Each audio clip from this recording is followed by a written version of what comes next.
Who am I? The Capricorn. Secrets of the Zodiac. By Gypsy Deville. Part 1, Chapter 4. My Spiritual Journey. Religion versus Reality. Do you consider yourself open-minded?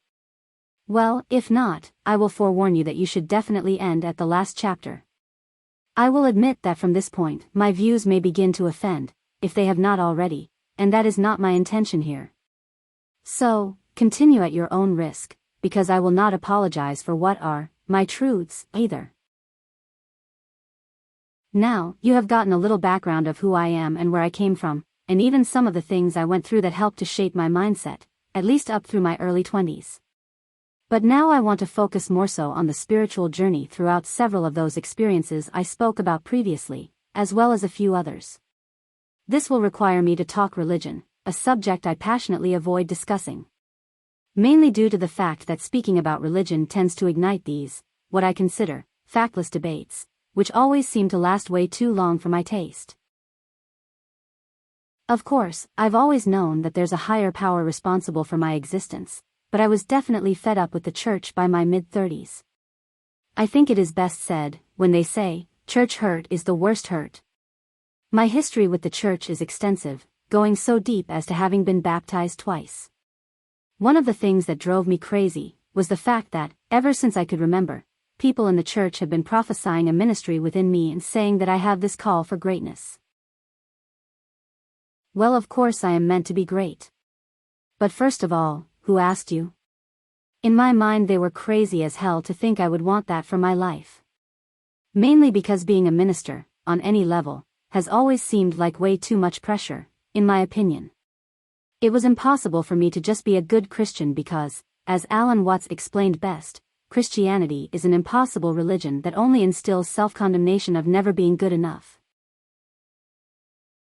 As a child, so many things about the church made absolutely no sense to me. Like those petty-ass, misogynistic rules pertaining to females, like banning them from wearing pants during services or restricting them from obtaining high-ranking leadership positions. And I definitely did not understand why people would get so caught up in the Holy Ghost, that they'd lose their minds, screaming, dancing, and sprinting through the sanctuary to the point of passing out and speaking in tongues. It also baffled me that someone else needed to teach you how to love your Father, in the first place. My saving grace, during any Sunday service, was always the spirit-filled music. Music that would instantly transport me to a different realm when singing along, while delivering messages that resonated with me far beyond what was received from the pastor. And I'll always appreciate those potlucks, programs, and functions that were held after services, as these are some of the things that would make all of the other stuff tolerable. When you're forced to attend church as much as my mother forced my brothers and I, you also got the chance to see what happened behind the scenes. People would behave the complete opposite of what was portrayed on Sunday mornings, compared to what I'd witnessed at the choir rehearsals on Tuesdays and Thursdays. The main person to teach me this lesson was none other than my mother herself. It was actually a skill, when you think about it, her ability to verbally demolish me the entire ride to church. Only to become instantly holier than thou, as soon as we would arrive. With her perfect smile and demeanor intact, as we would enter the sanctuary, I would get one final stare. Basically, daring me not to do the exact same. And, just like my former days on the army base, would also learn the most scandalous news involving the church members, which you already know only made things more entertaining for me. For instance, many didn't know that our piano player would be drunk as Cooter Brown even at Sunday service. Or that one of the lead deacons was a crack addict. And of course, there were affairs. In fact, one lady was so insecure about her cheating husband, who apparently made his way through several within the congregation, that she would even look at us teenagers as some sort of threat. An even greater issue for me, more so than the contradictory behavior I witnessed, was my resentment of God. I could never understand how he could claim to love me and still allow my life to be what it was. Most people have no idea just how miserable I was by 8th grade. So much so, that I actually attempted suicide. Taking a handful of pills and lying in my bed. Not even leaving behind a letter, saying goodbye. What my ignorant ass did not know was that I'd only swallowed a bunch of aspirin PMs. Which did nothing more than put me in a coma for a day, while leaving me to deal with lifelong stomach issues. It definitely didn't help my already fragile mental state, in the least bit, to know that, once I did finally awaken later that evening, after sleeping an entire day away, not one person even noticed. I felt that same type of neglect from God, who seemed to never notice my suffering, and was so merciless, that he wouldn't even let me die. The most puzzling conundrum for me was the fact that, despite me and my mother's relationship, she was actually the perfect example of what a Christian is supposed to be. She was devout and served loyally, faithfully tithing, while training up her children as well. So why was she suffering? Of course, it made sense that I would be suffering, because I was told I was wrong my whole life. But she was perfect, right? Yet, for example, she had so many issues getting permanent employment after moving back to the US, even though she'd just left a well-paying HR management position while working as a civilian on the military base, as well as having a master's degree. Not to mention, her marriage was also destroying her. She could barely pay the bills or keep food on the table, and she was rapidly gaining weight from emotionally eating her feelings, which I'm sure all played a part in killing her confidence. Then, just imagine how she must have felt having those feelings magnified by my father's constant infidelity. Regardless, still a prayer warrior, who had faith that God could change her husband's heart, as well as her circumstances, continuing to remain completely faithful and loyal. I guess I was about 14 or 15, when my mother actually gave me an option on whether I wanted to go to church or not. Only because I was in so many school activities that kept me busy weekends as well. I definitely took advantage of this opportunity, and would spend the next couple of years, only attending occasionally. By this time though, something else was giving me a new understanding of an emotional connection to my higher power. Which began after joining my high school's gospel choir in 9th grade, directed by that same amazing band teacher. What would happen when we'd sing together in that choir, was nothing short of miraculous. A group of black, hormone-driven, mischievous teenagers who all had a list of struggles we were battling. Remind you, I'd been singing in choirs since age 5, but it was while singing in this choir that I truly experienced feeling the Holy Spirit. Finally understanding what made people dance and shout. Although I still couldn't take it as far as some, I'm just saying. Something would manifest through the music we sang, and unexpectedly it would affect us all in ways we really didn't understand yet. No sermons or proper church attire. Just our voices were enough to move the Spirit even in our sin and brokenness. This led to my understanding that the church building itself was just that, a building. We were the church in those moments, uplifting and healing people through music, and making just as much impact as a preacher on Sunday morning. After high school, I attempted being a good Christian, because now that I was a mother, I felt it best for my children. I joined a church that was actually a culmination of some of my former church's members. You see, the daughter of my former pastor wanted the chance to preach, but you remember those dumbass rules, right?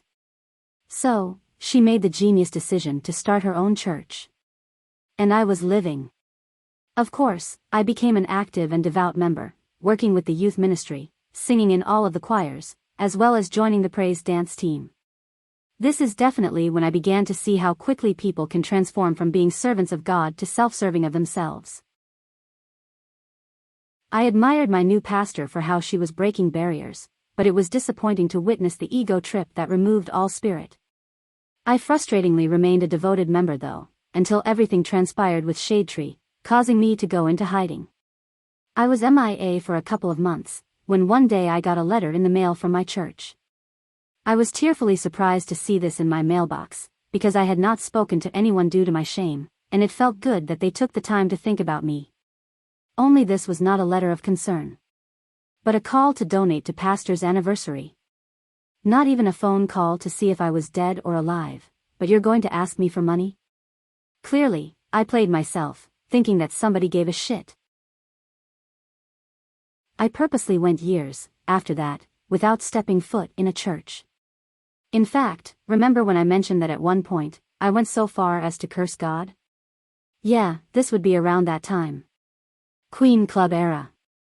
I was so angry and broken that I was blasphemous and utterly disrespectful. Then, I did the one thing you should never, ever do. I dared God to prove himself. Why would this be a bad thing, you ask? Because in order to prove the existence of God, you have to be put in a position where you cannot possibly give anyone else credit. And it truly sucks. But this next part of life needed to happen in order for me to begin my journey towards true understanding. I was bitter and began giving all praise to myself, since I believed God didn't care. I believed that it was me that made things happen, not God. In my mind, I'd already survived everything that tried to destroy me, feeling now like an invincible warrior, always ready for the next battle ahead. Not only did I survive my childhood, but I also became empowered as a person of confidence and ambition, along with being multi-talented, smart, and sociable. I actually had an amazing foundation for a phenomenal future of endless possibilities. But my self-sabotaging nature was more powerful than my potential. I always felt in my heart I was destined for greatness. Seriously, the feeling has been pulling on me my entire life. However, that past I was boasting about overcoming was actually now my personal saboteur, determining my future. I moved into my first apartment in Atlanta with Aaron when I was 20, which was crazy since technically we weren't a couple yet. It was just one of those weird scenarios where he helped me move in, and just never left. This actually worked in my favor though, because now he was not only my weed man, but also my live-in manny. 2 for 1, you can't beat that. This one particular night my cell phone rang, so as usual he answered it for me. I was sitting on my bed, not thinking anything of it, when he entered the room still talking on the phone. He slowly walked up and sat next to me on the bed, putting his arms around me, while handing me the phone. I thought it was weird, but again, thought nothing of it. It was my mama, who apparently asked Aaron to prepare for the news she was about to deliver to me. That was the night that I lost one of my best friends in the world. My best friend Rosie. I'll never be able to give you any details about anything that may have happened after that conversation. In fact, the next few years are extremely fuzzy, because this is when I began taking my partying to a new level of ridiculousness, quickly graduating from just marijuana. Never losing anyone that close to me before exposed me to a new level of pain unlike anything I'd ever experienced. Almost losing my brother was excruciating enough, but he came back to me eventually. And sure, I had blood relatives that passed away prior to this, but I would only feel sorrow for my parents' pain, because in actuality, I did not know them. Then there was this lady at my church that spoiled me, who passed away when I was in 1st or 2nd grade. I barely remember crying about it though, and if I did, I only forced a few tears because I believe that's what you're supposed to do. Losing Rosie was different though, mainly because I felt so much guilt. I hadn't spoken with her as much those last couple of years, so caught up in my own dramas, and then leaving the state. In my mind though, she was always supposed to be there. I didn't even get to say goodbye, how much I loved her, or how much she changed my life. The pain of losing a loved one, that close to me, for the first time was excruciating, more than I could bear, and only fueled my need to self-medicate. I became a professional functioning addict overnight, living recklessly each day in a haze of drugs and alcohol, which I needed in order to suppress those thoughts and feelings that I no longer felt like dealing with. As mentioned before, I began working in the clubs at 21, so my life had become a constant party. I was also modeling again, mostly runway for a new local designer, and I even became a lead singer of an oldies cover band, who discovered me at an open mic night. Of course, both came with more partying and drugs. Sex was another tool used for this purpose, as well as what I used to get whatever I wanted out of men. Having a variety of men in rotation at all times, providing me everything from money, drugs, clothes, shoes, to casino trips in Biloxi. This was all on top of selling drugs, running all sorts of scams, and even participating in robberies, anything to make $1. Never receiving any child support for either of my children, nor having parents with money to just give away, my excuse became that I had to take care of my children by any means necessary. But in reality, I was not being a good mother to my children, and the lifestyle I was providing for them of instability and neglect, since working all night made me sleep all day. Not leaving much time for babies I was claiming to be doing everything for. Although on the outside I appeared to be a grown-ass woman, I was still extremely childish in how I managed my responsibilities, like how I was constantly being evicted because I thought paying bills was an option. This type of behavior eventually led to me having to move back in with my mother. However, you must also understand that my mother has never been the big mama type. She strongly believes that one must take responsibility for raising their own children. In other words, you were grown when you made them, so keep that same energy to raise them.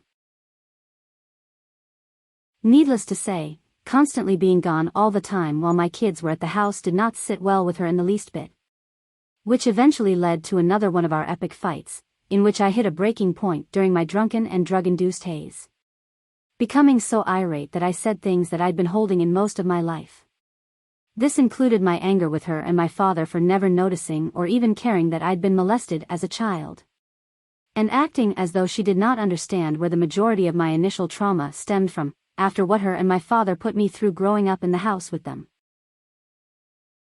Having so many suppressed emotions in that moment, that I was a volcano waiting to erupt at any second. That night was probably the first time I'd ever released so much from what was bottled up within. But it didn't even put a dent in the mountain of other things that infested my spirit.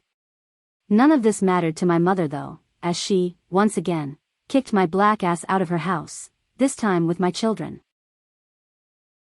Thus began a new spiraling path, invisible to me at the time, which would eventually lead me into the next phase of my life. By the time I was 24, my series of stupid decisions, and excessive drug abuse, led to my 2 babies and I being homeless on the streets of Atlanta, after burning so many bridges. This is when I first began noticing how God worked, even though I did not embrace the lesson until much later. It was 4 a.m. as I was walking down Old National Highway with a baby in one arm, the other barely walking, suffering exhaustion, and a duffel bag on my back that held all we owned. Having no money, no phone, no car, tired with nowhere to go, I decided to stop in a hotel. I asked the desk manager if I could just sit in the lobby for a second while I figured something out. As I sat there, all I remember thinking is that something's about to work out in my favor, I just know it. Not sure why I felt any optimism in that moment, other than the fact that I had no choice, because my children were depending on me. The desk manager was genuinely concerned, trying to understand why I would be walking down this dangerous street with my children in the middle of the night. After about 20 minutes of conversation, he offered us a free stay in their best executive suite for the weekend. Sunday came quickly though, as he informed me that he would be off work for the next 2 days, unable to secure the room any longer. And then, out of nowhere, offered us a place to stay with him and his roommate. As irresponsible as it sounds, I'd grown to trust him from our long talks over the weekend while staying in that hotel, so I accepted the offer. Moving in with 2 young dudes, living in a small 2-bedroom apartment, with my 2 children. Well, let's just say we definitely turned their world upside down. In fact, this is where that infamous fire occurred that my baby girl started. Never making us feel unwanted or like a burden, they held us down. Once again, complete strangers looked out for me and my babies, never asking for anything in return, and I still owe them a debt to this day. I ended up staying with them a few months until I got dangerously sick, throwing up profusely to the point of shrinking down to 115 pounds. Oh yeah, forgot to tell you that I began having stomach issues as early as 7 years old, with my first week-long hospital stay for gastroenteritis. Then, remember, I was dumb enough to attempt suicide at 15, which only weakened the lining of my stomach, leaving me more susceptible to bacterial infections. And adding fuel to the fire, I then have the audacity to become a gluttonous drug addict and alcoholic. So, I was now beginning to experience these episodes of spewing endless buckets of projectile from my mouth for weeks at a time, unable to eat or drink anything and in the most excruciating pain. So, in the midst of my grossness, someone, somehow, figured out how to contact my parents. To this day, I will never be able to explain exactly how my father was able to find me, in either of those 2 occasions in which he traveled to Atlanta, just to bring my black ass back to Huntsville, but once again, Here he was coming to my rescue. I was still up to my old tricks once I got back to Huntsville though. And in continuing to do everything I was doing in Atlanta, all my misdeeds were about to catch up to me. Receiving a random opportunity from an old drug contact to make some major cash, I tried to convince a really close friend of mine, who I lovingly claim as a cousin, into taking an overnight trip with me back to Atlanta. With various plans falling through, she suggested that we should just wait a few more days. However, hard-headed impatience led to my decision of taking this trip anyway, on my own. Kissing my children goodnight and ensuring them that I would be home before they would awaken in the morning, I packed up my truck and hit the highway. As if, even, the universe itself was begging me not to go, the heavens opened with raging storms escorted by outrageous thunder and lightning illuminating the sky. Insisting on completing this trip, I continued to remain on course. Or so I thought. Somehow, I took the wrong turn and ended up damn near 5 hours opposite the destination I was headed towards. Speeding down the highway, while still getting high and drunk, and blasting my music to the max, I completely failed to notice the cherries and berries speeding up behind me with sirens blazing. Apparently, I was driving like a maniac, and with out-of-state tags. Of course, the police insisted on searching me and my vehicle. So, at 25, I was arrested with charges for felony possession of cocaine, prescription drugs, marijuana, paraphernalia, open container, speeding, and of course DUI. I forgot to mention that, when I got pulled over, I attempted to get rid of my drugs by eating them, but it was too much to ingest before the state trooper walked up to my window. However, combining what was successfully swallowed, with the fact that I had been on a week-long drug and alcohol binger, literally had me in and out of consciousness for 2 days straight, after my arrest. Only waking up to use the bathroom. Still not even sure how they got my information and fingerprints during intake. I barely remember those first days in the cell pod, furnished with 13 bunks, 3 tables, 1 television, 1 toilet, 2 showers, and housing 30 women. Being one of the only 2 black females in this pod, as well as the youngest, was an immediate eye-opening lesson in realizing that stupidity does not discriminate. Especially, when I watched a 63-year-old white woman come in and out of that jail 3 times in the 3.5 months I was there. By the end of this experience, I solidified my decision then, that I would rather be young and dumb, than an old fool. All of the bunks were full when I first arrived, leaving me to sleep on a mat on the floor for 2 days. My cellmate, Red, woke me up when the bunk next to hers became available. Red and Debbie ran the cell, Debbie being the only other black female in there. They quickly took me under their wings, which started with supplying me with whites. Nowhere near as racist as it sounds. In county you can only wear white t-shirts, underwear, or socks. They also hooked me up with hygiene products and snacks to get me settled in. Since it did not look like I was going anywhere anytime soon, I was immediately given the rundown of how everything worked in this jail, as far as who was who, and the food and activity schedules. By week 2, I met a trustee named Orlando who worked the commissary, immediately spoiling me as soon as we met. I never wanted for anything after this, because he would give me everything, from hygiene products to food, and would even sneak MP3 players to me with hours of music, like Luther Vandross, Lil Wayne, and T.I. He also wrote me these beautiful letters, which he would sneak to me in books we got from the library drops, which were done twice a week. I was so blessed that I began looking out for new girls as they came in our pod. And after a while, I was the one running things. I remember that one of my inmates kept inviting me to church, and for the first couple of weeks I kept declining. But I eventually took her up on her offer, and that night changed me. The subject was stinkin' thinkin', which is referencing the way we think on an unconscious level and what drives our daily actions, not realizing most of us operate in an extremely negative and toxic mindset. This was the first time I actually took any time to focus on my thoughts, having no clue how polluted they were. I also began attending AA and NA for my alcohol and drug addictions. Now I know what you are thinking. Everyone has some sort of conversion while locked up, right? I could not agree more. However, while there, I realized that there were things in my system I needed to purge, because no matter how much I was convincing others that I was okay, I really wasn't. I was hurting, angry and resentful, all which were manifesting in the most damaging ways. We were instructed in AA to write letters to anyone whom we may have had issues with, or even felt contributed to our negative mindsets. It became obviously clear to me that I needed to start with my parents. The instructor said it did not matter what we did with these letters afterwards, but to just get it out of our systems once and for all. I wrote to my parents and 2 of my exes. Never mailed the letters to my exes though, but I did mail both of my parents' letters to my father since my mom had moved, and I didn't know the new address. It seemed to have an immediate effect on me too, like I finally dropped 20 pounds. It was freeing in ways indescribable, and I didn't even care about responses. Burdens were lifted.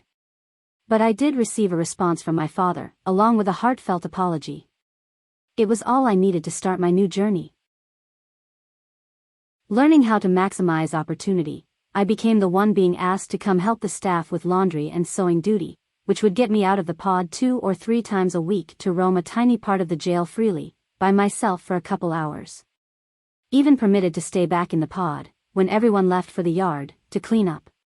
But really, I just chilled for an hour, with 3 or 4 of my girls, without the excess noise that is included when 30 women are living in one room for 24 hours a day.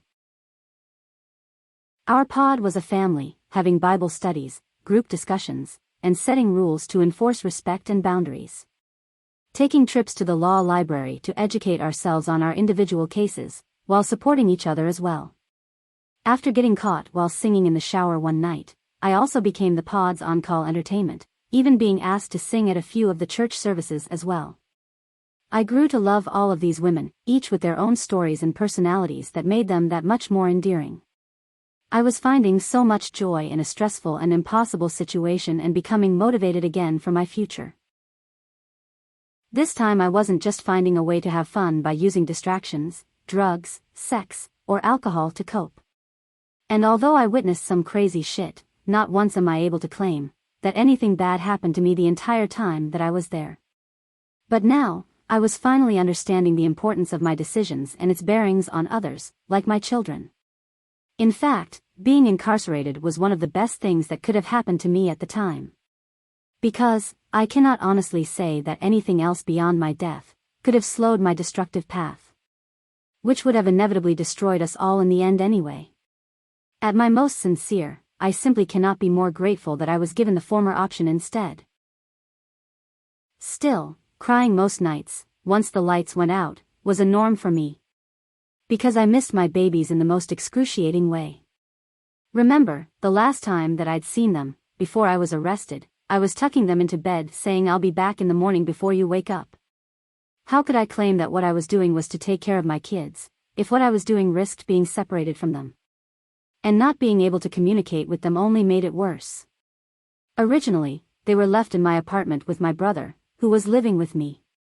But, of course, once he found out I was incarcerated, he contacted my father for help.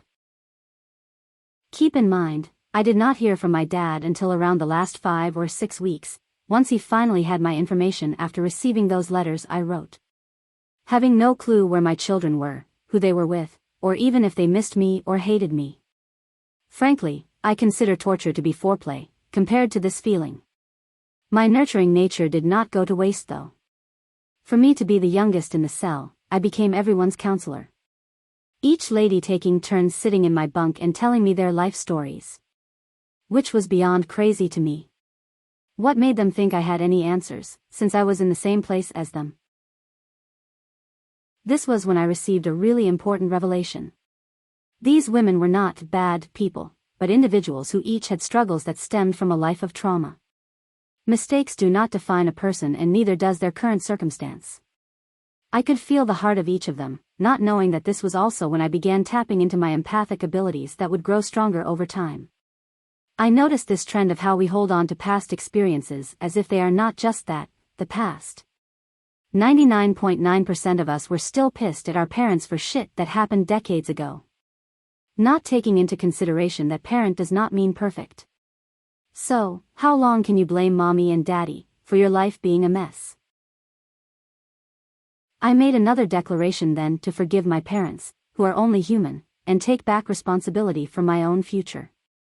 Even though I never received more than a partial apology from my mother, at best, I still refused to be 60 still blaming mommy and daddy.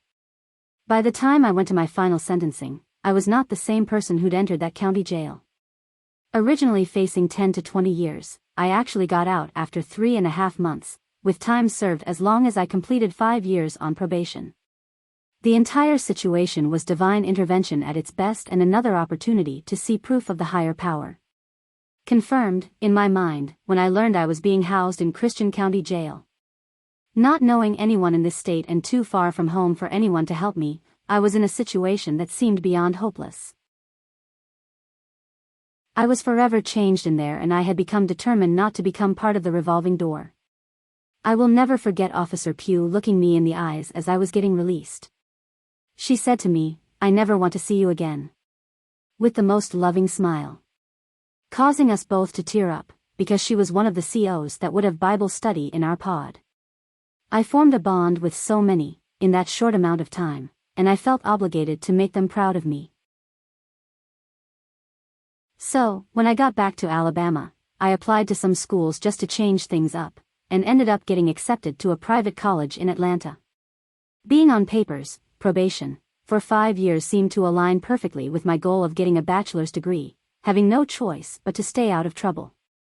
And I would definitely need this focus, seeing as how it had been a decade since the last time I was a student. I separated myself from everybody and stayed away from anything I believed could serve as temptation because I knew I wasn't strong enough yet to resist. I also went back to church and even resumed some of my active duties to do my part as a member, and this method worked for years actually as far as keeping me out of trouble. So, I mentioned that I moved back to Alabama upon my release, but I failed to tell you how complicated my release turned out to be. I was lucky to have been released with time served after 3.5 months, and 5 years probation. But forgot to mention that I was in Kentucky. No, seriously, that is how belligerently fucked up I was on drugs and alcohol. I ended up jumping on the wrong highway when coming from Huntsville heading to Atlanta. And my dumbass didn't even realize I was in Kentucky until I got pulled over. Once I was released, I was mandated to remain in the state due to my probation, but I did not know anyone there, nor did I have anywhere to stay. I remember calling my father, who suggested that I contact an uncle who lived there, that I'd never met. I mean, how does that conversation even go? "Hey, I'm your long-lost niece fresh out of county, what's up, Unc?" My pride was not feeling that plan at all, so I explained my situation to the PO I was assigned. At first, I was given this energy that basically said, "Sucks to be you right now." But somehow, I was able to get through to his softer side, granted a hotel room for a week paid for by the state, while my probation was transferred to Alabama. And once I got back to Alabama, it took another 6 months to get my probation transferred to Georgia, so that I could begin obtaining my degree. I'd be lying if I tried to pretend like this transitional period was anywhere near easy for me. In fact, it was almost impossible. Being a part of a system that is designed for my failure and branded with a scarlet letter that would not allow me to get an apartment, food stamps, or a decent job. Still a single parent of 2, who never saw a dime of child support. Having no one who could advise me, because at that time there were very few resources available for ex-offenders. The support that I did have, of course, if they'd never been arrested, had no idea what I was going through. And for those who did have records, just like me, they were still trying to figure it out. Every single task I attempted, over the next decade, would always be met with severe pushbacks and obstacles.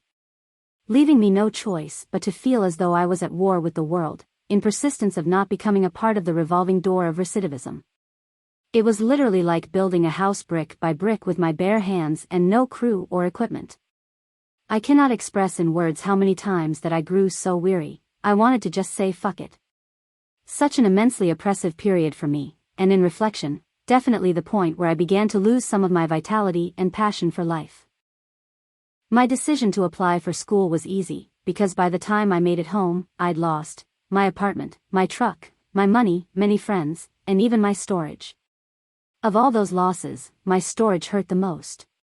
Memories from childhood through high school gone forever, my children's baby books and pictures, souvenirs from Germany. All irreplaceable.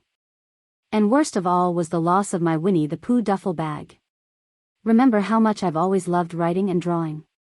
Well, every story, song, poem, business idea, invention and drawing created over the last 2 decades were officially gone with that bag. It was as if I'd lost all of my hopes and dreams. So, this is probably where we can bookmark my hesitant consideration of conformity, in hopes that there could no longer be any excuses for my constant sabotage and destruction if I finally did so. I was finally beginning to follow that pattern of success that had been pressed upon me my whole life. Remember, my rebellion to this method always being the excuse for my previous failures, dramas, and misery. I humbled myself completely, and forcefully began walking the straight and narrow. Being the model God-fearing woman like my mother, the proverbial woman. No longer doing any wrong, never going out, completely sober, and focused on taking care of my children. There was no room for error when it came to completing my 5-year probation successfully, so my entire attention was on school, kids, and work. Aaron and I reconnected shortly after my probation was transferred, but things between us was different now. Let's clarify some things about our relationship first, before we move any further. I already explained my mental state when me and Aaron first met, but we both had feelings for each other from the beginning. He was very immature at first though, playing way too many games for me to be able to take him seriously. So, we both had other people we were dealing with, but there was one guy who would come into my life and completely fuck my head up, Kai. We met the week of my 21st birthday, forming an immediate bond from across a room, before we even had our first real conversation. Being so disrespectful as to spend all night with Kai, while Aaron was at my apartment with my children. Aaron had other females that had his heart as well, main one being Rinny. I knew he was in love with her, but I accepted this fact because that was easier than playing myself. Besides, none of it mattered. Aaron and I were always going to be a part of each other's lives, because we were always friends first. Kai and I had an immediate magnetic attraction to each other, and I would crave him. We did not care where we were or who we were with. When we made contact, nothing else in the world mattered. He is my first true love, and I would have done anything for him. I never had someone to make me want to put them first, considering his needs over mine. But he was what we call a boop master. Meaning he was a calculating, manipulative con artist who could care less about who he hurt. And he loved drugs more than I did, accompanied by a rotation of females and baby mamas. Not going to spend too much time telling you about the Bonnie and Clyde shit we used to be on, but what I learned in my dealings with him was priceless. More than the lessons in master manipulation, the most impactful came in the form of persistent heartbreak at its maximum level. Never feeling the same regard for me, I was never able to depend on Kai, who took any opportunity to take from me or leave me stuck in fucked up situations. I'll never forget the day I realized how stupid I looked loving him after 4 years of humiliation. Depressed and defeated, I'd just spent 3 days sitting in a bay window, crying over him after he'd broken another promise to me. That last day is the day that I realized that I had never truly been in love before, because I never felt hurt like this when it ended. I had been running from love all of this time, but clearly, I coveted it. And loving Kai elevated me as a woman, allowing me to embrace my softer side. I was not just in love with Kai, but I was more so in love with the thought of being in love, how it cultivated me, and the passion that accompanies it. Yeah, it hurt when it ended, but I was so proud of myself for not being the emasculating bitch I was prone to be. Thanks to him, I learned how to be a lady, and I liked it. So, after moving back to Alabama, I began dating differently after that. Still cautious, but open to the opportunity of love. I wasn't good at it though, because I was still in the streets, doing the most, as well. Always keeping in touch with Aaron, it was hard living in Alabama without him. He was always there for my children and I, and we depended on him.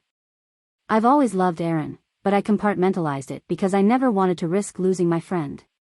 I was tired of just being friends though, once I finally came to the, already obvious, realization that Aaron is the true love of my life.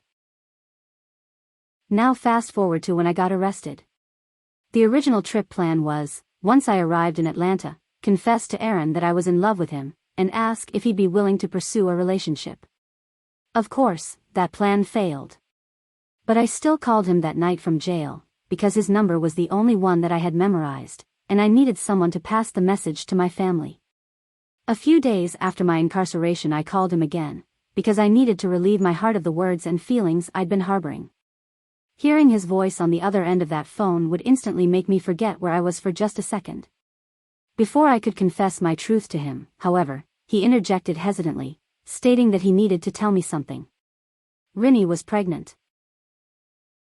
I had no words, as I just held the phone silently for about 15 seconds, then hanging up before he could hear the breakdown that immediately followed.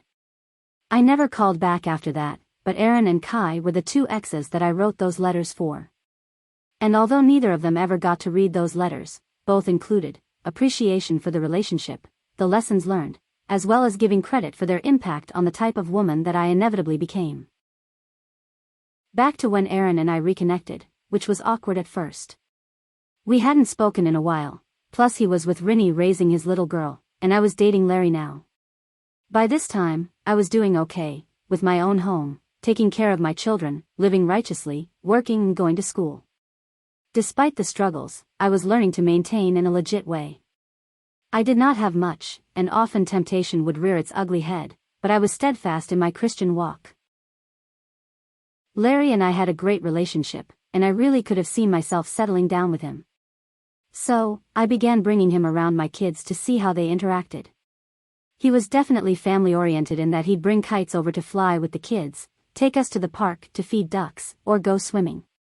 Endearingly sincere as he was, however, did not matter to my kids, who were not impressed in the least bit. In fact, they would go out of their way to bring Aaron's name up any chance they were given. My children will always come first. So, if they're not feeling someone that I am dating, then I cannot continue a relationship. So, Larry and I broke up, around the same time that I found out Aaron was now incarcerated.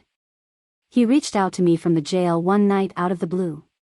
I would go visit him, write letters, and take his calls since he was no longer with Rinny, and just needed someone to talk to. Our conversations were different now, compared to those over the previous years. We discussed the future and goals, our dreams, and the type of parents we wanted to be for our children. Past hurts and childhood traumas and never mentioned, were all exposed, and so were we, for once. No masks, no fronts, no games. Just raw emotions we kept buried from the world. I not only remembered why I first fell in love with him, but I fell all over again. Once Aaron was released, he came straight to me, claiming he was ready to make some changes in his life too. Deciding to take the journey together, we dated for about a year, before we officially became husband and wife. I felt that I was finally heading on the right track. Proud of my progress, I was especially excited about my new career venture as well.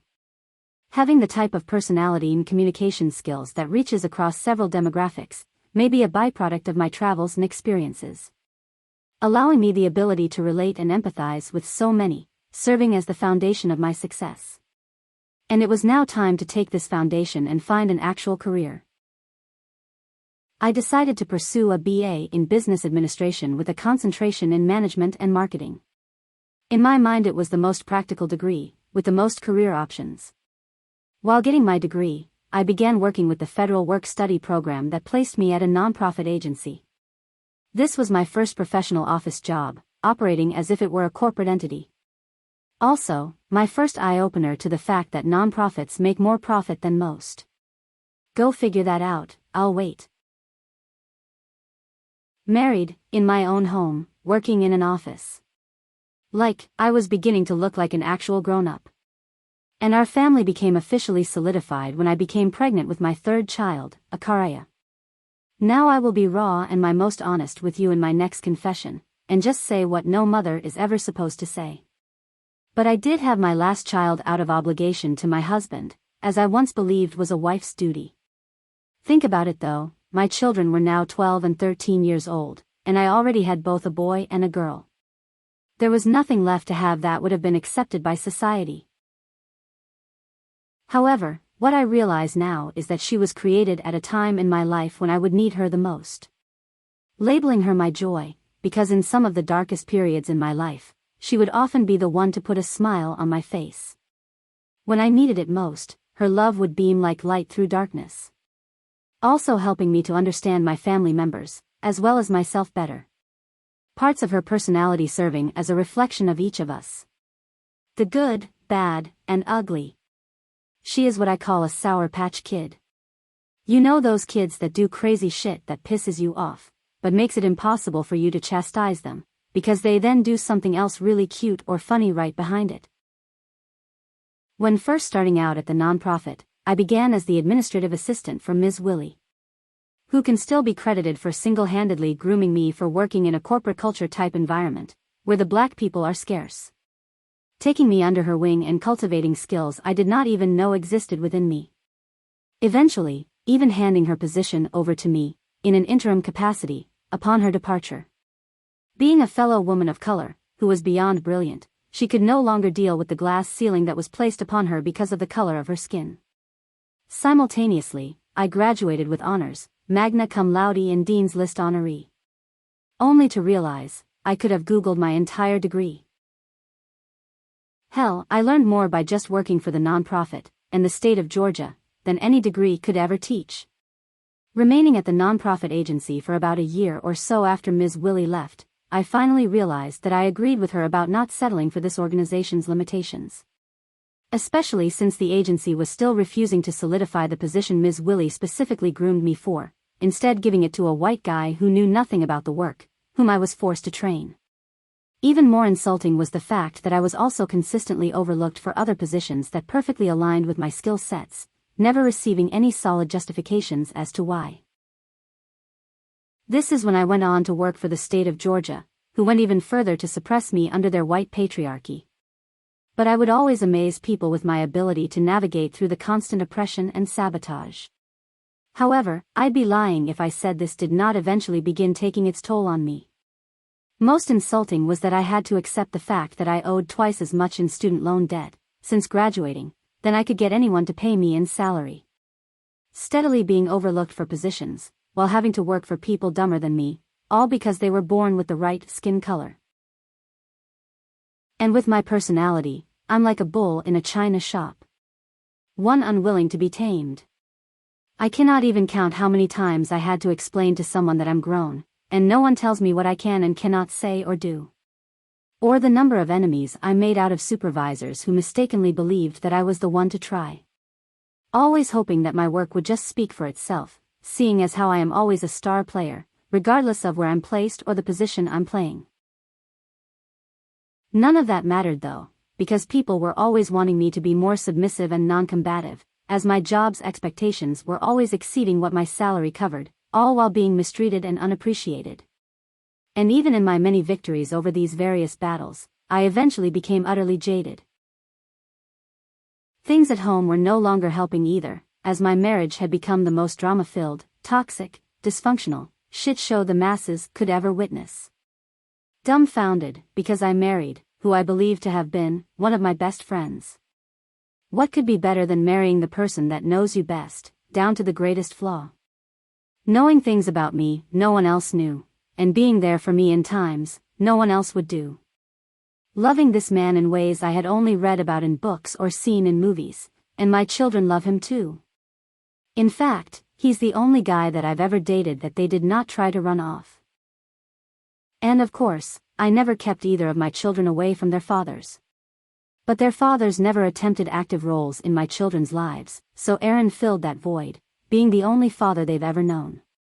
There wasn't a living being in the world that could convince me that he was not my soul mate, except for him.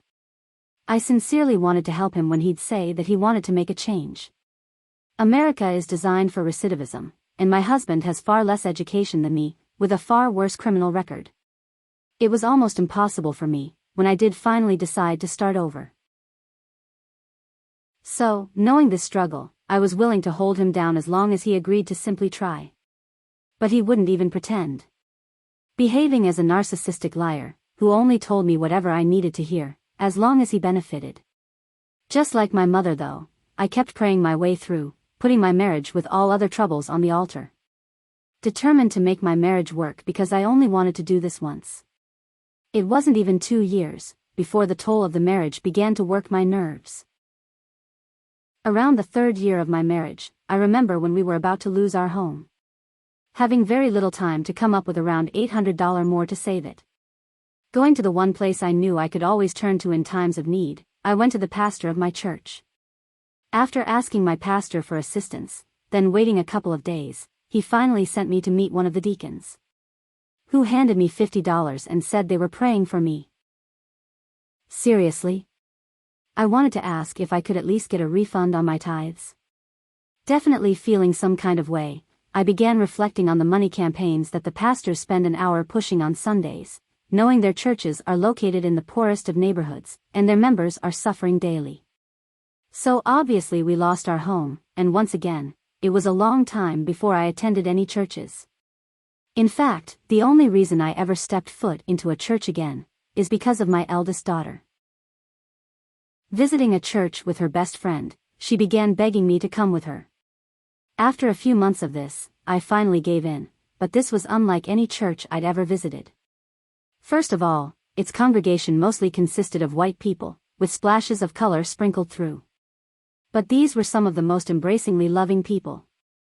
And most impressive was that their Sunday services only lasts 1 hour. And I mean, 1 hour from the opening prayer to the tithes and offering. They literally had 2 morning services completed by 12 p.m. Black people are accustomed to spending half of their Sundays at the church for one service. Also, one could not fail to take heed to the blatant difference in the way in which the preachers taught their members, emphasizing empowerment rather than submission. Just like clockwork, once joining this church, I began actively giving my service in any way possible. And once again when I fell short needing help from my church, nothing. I just couldn't do it anymore. I wasn't one that just went to church on Sunday once I joined. I became a true servant of God. So why couldn't I ever get help when I needed it? And why wasn't God showing up to help me? And when was I going to get a freaking break? If I'm being honest with myself, the entire reason I even embarked on the church journey again, as many times as I did, was because I wanted to please my mother. However, no matter what I did, or how long I was able to sustain a peaceful alliance between us, my slightest infraction would always result in her reaffirming her disdain for me. I even went so far as to join her ministry when it started, becoming a part of her board. Only to, inevitably, be kicked out by my mother herself. Apparently, I was still being penalized for not just listening and believing, because I always had too many questions. Even in writing this manuscript, it becomes clear that the root of my abandonment issues, my inability to connect too closely to others, to even my self-sabotaging way of remaining loyal in relationships that I shouldn't, all stem from my initial relationship with my mother. I cannot say I suffer from daddy issues, because it's always been about my mother. This will later play an even larger role in my spirituality. Now let's fast forward to about a couple of years ago, after almost a decade of marriage, looking in the mirror, face drenched, with tear-filled eyes so swollen from crying they could barely open. Unable to recognize my own reflection, and concluding that this actually had to do with me losing the core of who I am. We have come to the part of the story where I reached my lowest of the lowest points in my life. This time, not because I was causing trouble, lost in addictions, having legal issues, or even doing anything morally corrupt in any way. So, why was I the absolutely most miserable being walking the earth now? Not only was I mind-numbingly bored, but also struggling to pay bills. Why was my husband being everything but a husband? What was I doing wrong now, to where I'm so depressed and downtrodden that I was becoming unrecognizable to myself? No longer fun-loving and full of laughs, gaining more weight than when I was pregnant, and not caring about my appearance in the least bit anymore. Feeling alone, even though I was still married with children, and spending most of my free time just lying in my bed in the dark with tears in my eyes. Becoming extremely insecure and self-conscious, which was only exasperated the more my husband neglected me. Looking at my life, I could not find anything other than my children to actually live for. I was doing what everyone told me I needed to do to live a successful life. But I hated my job, lived paycheck to paycheck, in the marriage from hell, and at a point that I just could not find a spark of light at the end of my tunnel anymore. Operating each day on autopilot, as I repeated the same things daily, feeling no sense of hope or excitement for the future. Every dream I once had seemed like a fairy tale now. And any opportunity to actually change things seemed like nothing more than endless, tedious, and impossible tasks. I knew that there was more to life than just working to pay bills. My children being the only thing in my life that I felt gave it meaning, I'd only get more depressed when thinking of what I couldn't give or do for them, all because of my poor life choices. Becoming a borderline hoarder, due to all the loss I'd endured, developing a total mindset of lack and long suffering. In such despair, with no one ever noticing by just looking at me, still an expert at not showing weakness to others.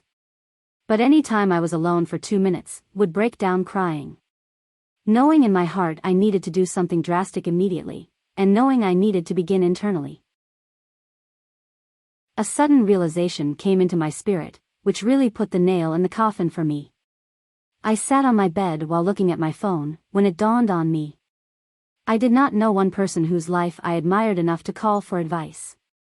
Each and every person I knew was unhappy in some capacity. Even to those who looked successful on the outside, all had areas in their lives that were major strongholds. Not one person could just say they were truly happy. Not one person who loved their career, living their dreams, in a healthy romantic relationship of any kind, not struggling financially or with their health, and none having an empire to show for all the years of hard work. Not one person I knew could actually clear this list. All of a sudden, I'm 7 years old again. The age that I first became conscious of this conundrum. Asking myself, what kind of person lives like that and why?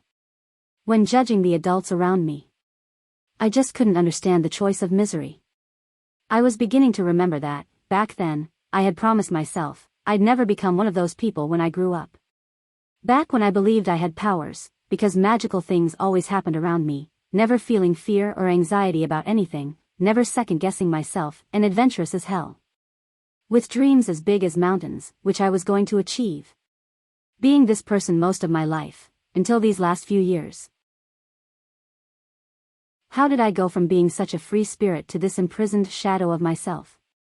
Becoming the ultimate victim. It was time to get back to the core of who I've always been and regain the confidence I once owned with no apologies. Refusing to believe that my life has reached its peak. Now feeling that sense of urgency I've been feeling my entire life, more painfully pertinent than ever.